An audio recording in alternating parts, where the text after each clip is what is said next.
Have you ever noticed that your dog knows you're leaving long before you even touch your car keys? They watch the way you put on a certain pair of shoes, the way you check your watch, or even the specific way you sigh as you reach for your coat. They are scholars of our habits. And for many of us, as the door clicks shut, that look in their eyes, that quiet, soulful gaze from the window is the hardest part of our day. We think we're just going to the store or heading to lunch with a friend. But to our dogs, every time we walk out that door, it's a small mystery. They don't know if we're coming back in 20 minutes or 20 days. And in those final seconds before we leave, many of us are doing one specific thing, a gesture we think is loving, that actually triggers a wave of panic and anxiety in our dogs that lasts for hours. Today, I want to talk about the never of leaving your dog alone and how we can make our absence feel like a peaceful nap rather than a terrifying abandonment. For those of us over 55, our dogs often become the primary heartbeat of the home. The kids have moved out. The workplace is a memory, and the house can feel a bit larger than it used to. In that space, our dogs aren't just pets. They are our constant shadows. Because we are home with them so much more now, the moments when we do leave carry a much heavier emotional weight. I remember my old golden Cooper. Whenever I had to head out for a doctor's appointment or to visit the grandkids, I felt so guilty. I'd stand by the door and I'd bend down and I'd give him these big emotional hugs. I'd say, "Oh, Cooper, I'm so sorry. I'll be back soon, I promise. Be a good boy. Daddy loves you." I thought I was comforting him. I thought I was making him feel secure. But I was actually doing the very thing I'm warning you about today. I was making my departure an event. The number one thing you should never do when you leave your dog alone is a long, emotional, high-energy goodbye. Think about it from their perspective. Dogs are masters of energy. When we get emotional, when our voice gets high and shaky, and we linger by the door, we are signaling to our dogs that something major is happening. We are telling them that leaving is a big, scary deal. By the time the door actually closes, we've left them with their cortisol levels spiking. They aren't thinking, "Oh, he'll be back soon." They are thinking, "My person was just very upset, and now they are gone. Should I be worried? Is the pack in danger?" That high-energy goodbye is like throwing a lit match into a room full of gasoline. It sets the stage for barking, pacing, and destructive behavior. It turns a simple errand into a traumatic experience. So, what do we do instead? It feels cold, doesn't it, to just walk out without a word? But here is the wisdom of the years.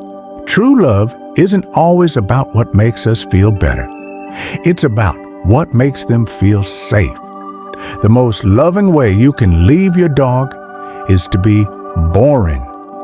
In the 15 minutes before you leave, don't engage in high-energy play. Don't do the big hugs. Just move through your house like you're going into the other room to fold laundry. When it's time to go, just go. A simple, calm, "See you later" in a normal, low voice is all they need. When you make your exit boring, you are telling your dog that your departure is a normal, safe part of the day. You're giving them permission to go to sleep. You are trading your own emotional satisfaction for their peace of mind. And as we get older, we realize that peace is the greatest gift you can give anyone. Another thing we often do is the guilt treat. We feel bad about leaving, so we toss a biscuit on the floor right as we're walking out. Now, treats are wonderful, but timing is everything. If the only time your dog gets that specific high-value treat is when you're leaving, that treat becomes a trigger. Instead of enjoying the snack, they start to associate the smell of that treat with the feeling of you disappearing. A better way? Give them a work project, a frozen toy stuffed with something healthy, or a puzzle they have to solve. Give it to them 10 minutes before you leave. Let them be fully engrossed in their job while you are still in the house. By the time they finish their work and realize you're gone, they've already settled into a calm state of mind. You've replaced the anxiety of the exit with the satisfaction of a job well done. The never do this doesn't just apply to when you leave. It applies to the moment you walk back through the door. We've all been there. You've been gone for 3 hours and you've missed that wagging tail. You open the door and they are jumping and crying with joy. What do? We drop our bags and we start the big hello. Oh, I missed you too. Did you miss me? Yes, you did. But here is the hard truth. When we reward that frantic high arousal energy the moment we walk in, we are teaching them that our return is a relief from the stress of being alone. We are validating their anxiety. Wait just for 2 minutes. Walk in, put your keys down, take off your coat. Ignore the jumping. I know it's hard. Wait for them to sit, or at least for their 4 paws to stay on the floor. Once they are calm, then you give them all the love in the world. You are teaching them that your coming and going isn't a life or death crisis. It's just life. For those of us with senior dogs, this is even more critical. An older dog's nervous system doesn't bounce back as quickly as a puppy's. If we leave them in a state of high anxiety, it takes them longer to recover. Their heart rate stays up, their joints get stiff from pacing, and they get mentally exhausted. We also have to consider their changing senses. If your dog is losing their hearing, they might not hear you come home until you're right on top of them, which can startle them. If they are losing their sight, the shadows in the house can become scary when they are alone. Leaving a light on or playing some soft, low-frequency music or white noise can help. It masks the scary sounds from the street, the Amazon truck, the neighbor's barking dog, and creates a cocoon of sound that keeps them in a nap state. At our age, we appreciate a calm environment. Our dogs appreciate it even more. The hardest part about all of this is our own heart. We want to be missed. We want to feel that our dogs can't live without us. It's a human ego thing, isn't it? But true guardianship, the kind of love that develops when you spent decades with animals, is about selflessness. It's about realizing that if my dog doesn't even lift his head when I walk out the door, I haven't failed to be loved. I have succeeded in making him feel safe. When your dog can watch you leave and then simply turn around and go back to sleep, that is the ultimate sign of trust. It means they are so confident in your return and so secure in your love that they don't have to worry. That is the bond we should all be striving for. I want you to be able to go to your bridge club, your volunteer work, or just a quiet walk by yourself without feeling that knot of guilt in your stomach.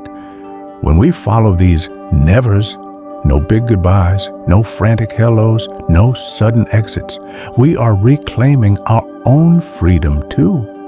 We can leave the house knowing that our best friend is resting, not suffering. We can enjoy our time away, knowing that the reunion will be sweet, but it won't be a rescue mission. We've earned these years of peace. And by changing these small habits, we ensure that our dogs get to enjoy that peace right along with us. It's a different way of looking at love, isn't it? It's a quiet love. It's a love that says, I'm going now, but I'm always with you. I've had to learn this lesson over and over again with every dog I've ever loved. And even now, I sometimes find myself wanting to go back for that one last hug. But then I see them settled on their bed, eyes heavy, and I know that the best thing I can do is just let them be. I'm so glad you spent this time with me today. It's a comfort to know there are so many of us out there who care this deeply about the emotional lives of our companions. We're all just trying to do our best by them, aren't we? If you found a trick that works for your dog when you leave, maybe a certain type of music they like, or a routine that keeps them calm, I would love to hear about it. Sharing those little bits of wisdom in the comments is how we all grow as owners. It's like chatting over a backyard fence. And if you'd like to stay for more of these conversations where we talk about the heart, the health, and the quiet moments with our dogs, you are always welcome here. If you'd like to subscribe to the channel, it's a wonderful way for us to keep this community of dog lovers going. And if this message touched you today, a like is a very kind way to let me know.